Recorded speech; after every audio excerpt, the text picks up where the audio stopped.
American Autowire, 68 Mustang, amateur automotive hack. I like to watch other people on YouTube videos do the job before I even embark on this journey, because unboxing that box, you can't put the genie back in the bottle. I'm serious. I'm going to unbox this thing probably in my next video. Before I even get to that, I'm going to see what other people are talking about. And for instance, I've learned that it's advised that you have a one-wire alternator if you're installing a 68 Mustang. I didn't know that. There are other things I've learned while gathering the information for this video. Granted, I could have unboxed this and looked at the directions, read them thoroughly, but screw that, man.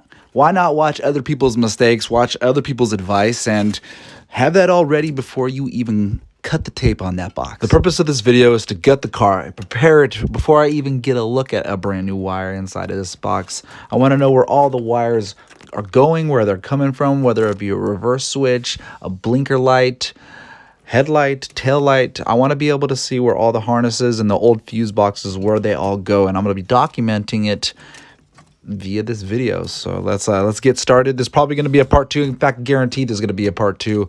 One last bit of housekeeping information if you haven't already clicked off. I'll be doing a second video in conjunction with this video, a brake and clutch cluster support. And because I'll be starting off both jobs in the same manner, why not just show the same video? All right, this is what I'm doing with the Mustang.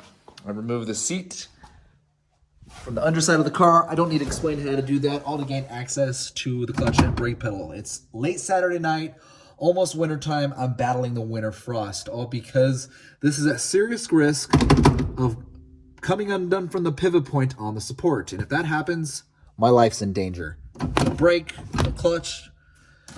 Keep an eye out. I'll be rewiring the car, so why not kill two birds with one stone to gain access to all these components behind the car. Next, the cluster's coming out, the radio's coming out, and the seat's already out, so I can lay on the ground, gain access to this clutch brake pedal assembly. At a bare minimum, I need to order the bearing kit, but if the support for the brake clutch is damaged beyond repair, I need to order it as a whole unit. Anyways, here's to me prepping this car all before Monday comes around, which is in a few hours, so I can get these parts ordered and delivered to my front door with enough time to beat Father Christmas. So here I am removing the cluster. It's pretty boring, so why not talk about some of the things that I've done up to this point. A 65 and 66 Mustang, the part number for the American Autowire, whether they even be painless, is different than the 67 and 68.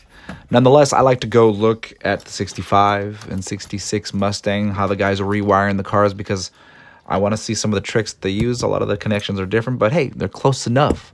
Also, I'll look at C10s. I looked at Camaro painless, and American Autowire painless is the other company, the competitor to American Autowire. A lot of people like American Autowire. That's why they went with that. In fact, I'm going to leave the link in the description to this American Autowire I think they have it on Amazon, so I'll leave that link in the description. And you're going to have to get yourself some crimpers as well. So I'm going to try to get the part numbers for those. I can't remember what I used, but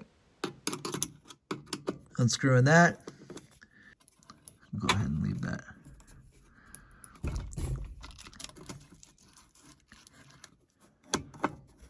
All right, we're struggling removing the rest of this cluster right here, so this will be, I'll have to revisit this in a little bit further in this video.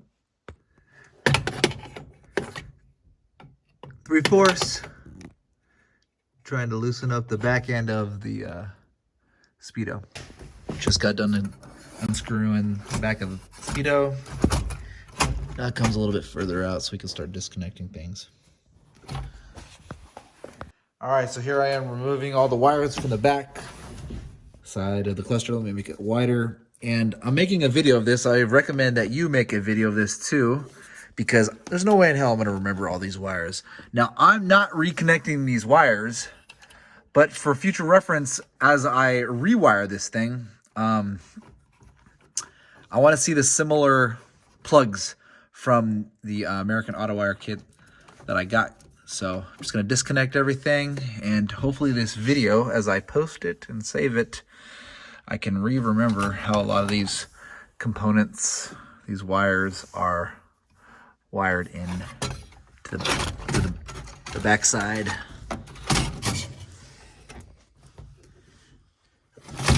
this cluster. Let's see. All right. All right, there's a proper way to disconnect the brake clutch control assembly, but before we get to that, we have to undo this rat's nest of let's see if I can't do this one hand. I don't want to break it. Oh geez, look at this. This thing's just been wired by Mr. McGee. Anyways, I'm gonna pull this apart. I was able to disconnect this, the brake pedal sensor actuator, from the brake, and yep, that's what it looks like. Sorry I wasn't able to show you. Took off the brake switch. Don't know how I did it, so I'm gonna have a tough time reinstalling it, but it came off. Next is light switch. I'm gonna go ahead and remove that next. See right there. Continuing to take parts off. This part right here. What I'm trying to do is I don't want to cut the wires. I want to leave them all intact, so at least that I can reverse engineer them or go back and see what they were connected to when I'm looking at the new wires. Anyway, so this right here, I hate to seem like an amateur, but I have no idea what the hell that is. And I'm disconnecting the wire right now, so I'm documenting it right now so that at a later date when I can't remember what it is, I'll look back at this video and remember. Here I disconnected this switch right here. Probably gonna take these screws and put them back into the firewall. But here, just recording the video, showing you this is how I'm doing this. Removing this so we can gain access. Just put that in the back seat so we can have access to all of these wires that we're gonna have to end up removing. Going and removing the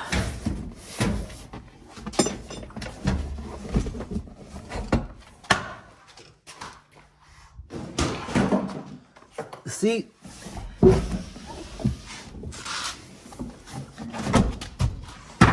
Because we need to gain access to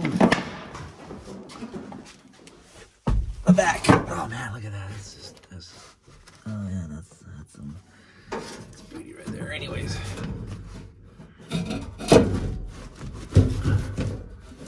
Here I am trunk side removing some of the wires.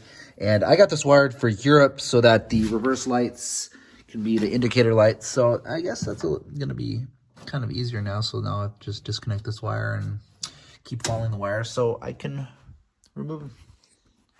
So we're gonna have to rewire this in the same fashion. The American Autowire is gonna be different than, it's gonna be OEM.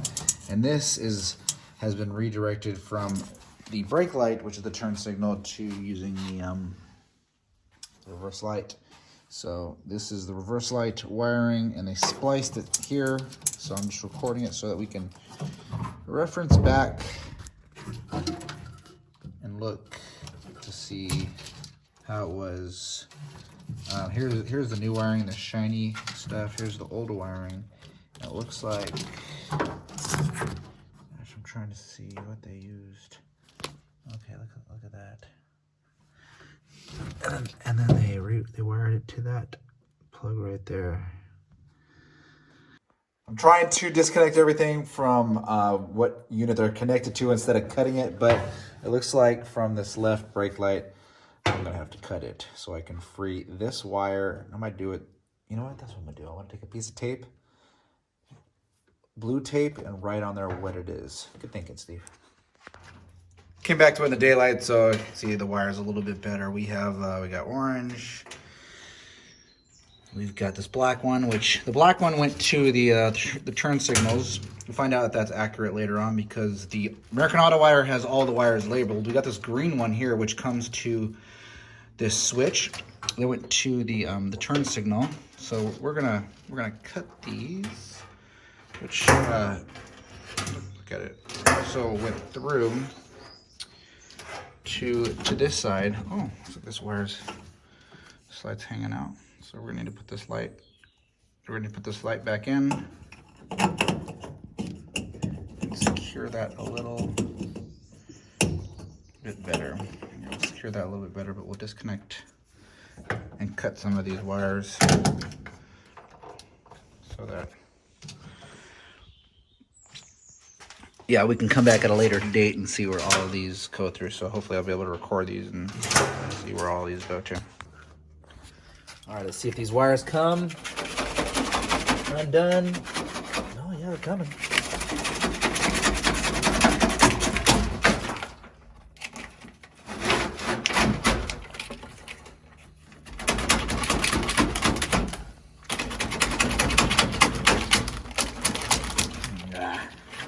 We're gonna have to strip these off a little more. I've said it once in this video, I said it earlier on, but I'm going to reiterate a little bit about removing the wires.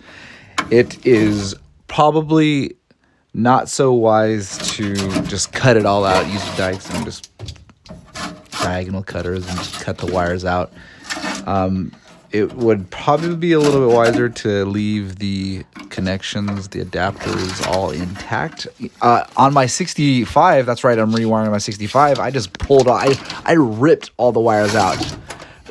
Now, I mean, granted, good news, I kept the wires. I mean, I actually have no idea where they're at. They're buried. So if there is some kind of something I need to refer back to, I'm pretty screwed. This one, I'm making an entire video about. That's another thing too. It would probably be wise to familiarize yourself with the schematic of how things are wired in this car. I know that we have a neutral safety switch that I'm probably not going to wear. I don't care. So I'm just going to shut that thing up. Anyways, here I'll post a picture of the schematic. But this is a nasty job. Just getting dirty, getting your hands in there and just pulling everything apart. Your wife's going to hate you because you're just going to be a dirty SOB. You're also going to realize a lot of connections to the cluster aren't even wired to the harness. They're not even wires like the speedo. I mean, I guess if you have an electrical speedo, but I mean, right here, you have a light bulb that goes into the oil pressure gauge.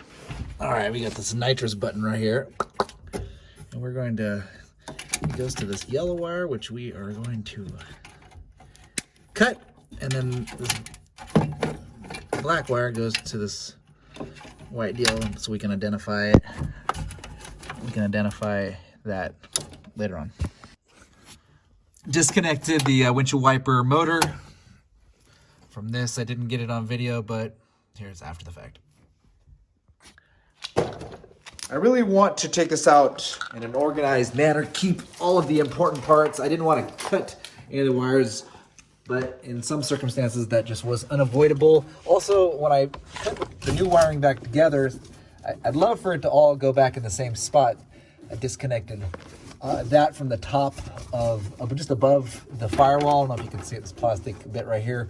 And when it goes back, I just doubt I'm going to be able to reuse this. I might zip tie it to that. I think I might be able to get this out. I just have to get this wiring from the firewall through it, but I wanted to record it ahead of time. Let me zoom in so I can show you and myself what that is, so I can look back on this video and see that right there. Let me go underneath.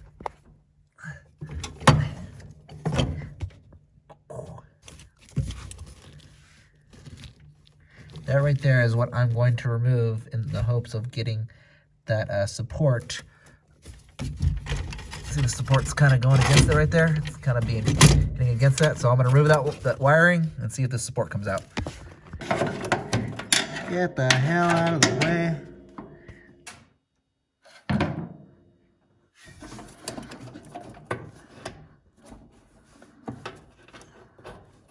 Gotta figure out how to replace this. Had to get, where are we at? Right here. That nut was stripped, so I just cut the wire a little bit, and this right here, I'll be able to unscrew it now. So So now I got this grommet with the wires out of the firewall. I really don't want to cut these wires to get them through the grommet, and I really don't want to cut the grommet. I really want to reuse it, but it's one or the other because... Actually, you know what? I might be able to pull that through. Let's try that. All right, so that last video gave me an idea. Here are all the wires, and then here's the one terminal. We got red and yellow. Let's go to the other side. Let's see if we can't. I've been cutting the wires. Nobody makes a video about unwiring this car, so let's see if we can't do a... Okay, so let's see if we find...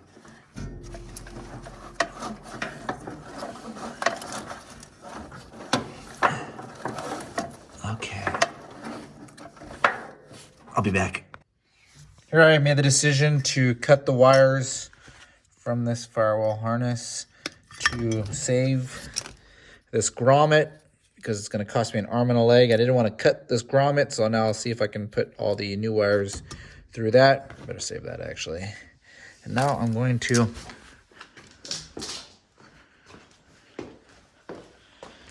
pull these wires through the firewall. And now I'm going to retie them back to all the harnesses, not because I'm going to use them again, but just so I can reference them back. Disconnecting wires and pulling grommets. We are literally chasing down every wire, including this black wire right here. Chase it down into behind the engine, above the transmission, and it is the indicator. It goes to the switch, the reverse switch when you put it into gear.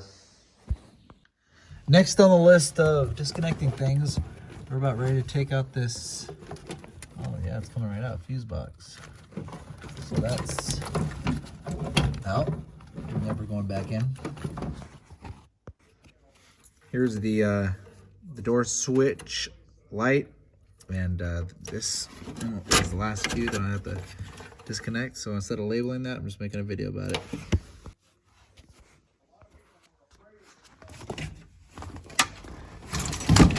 All right, getting ready to throw that out. Looks like every wire is disconnected. I'm just gonna clean this up because I want this thing bare and ready to install the wires and the brake.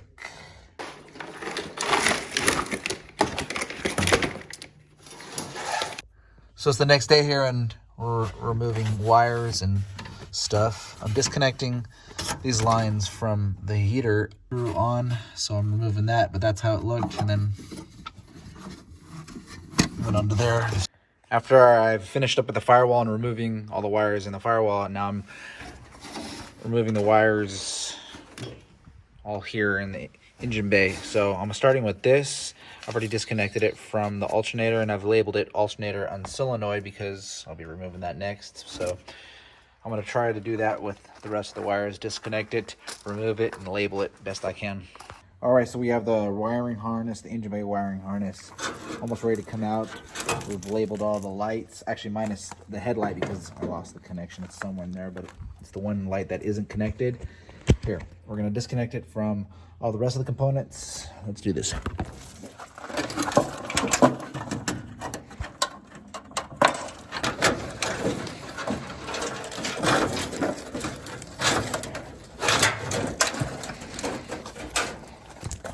All right, now we're gonna disconnect this part. God, it was tough. We gotta do all these one at a time to get them through that little hole. It's like giving birth to all these switches, as if I'd know.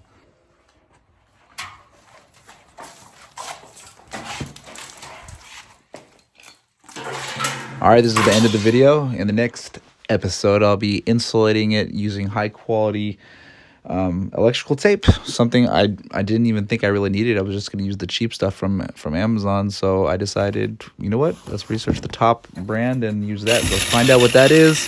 Be sure to subscribe so that we can all learn together.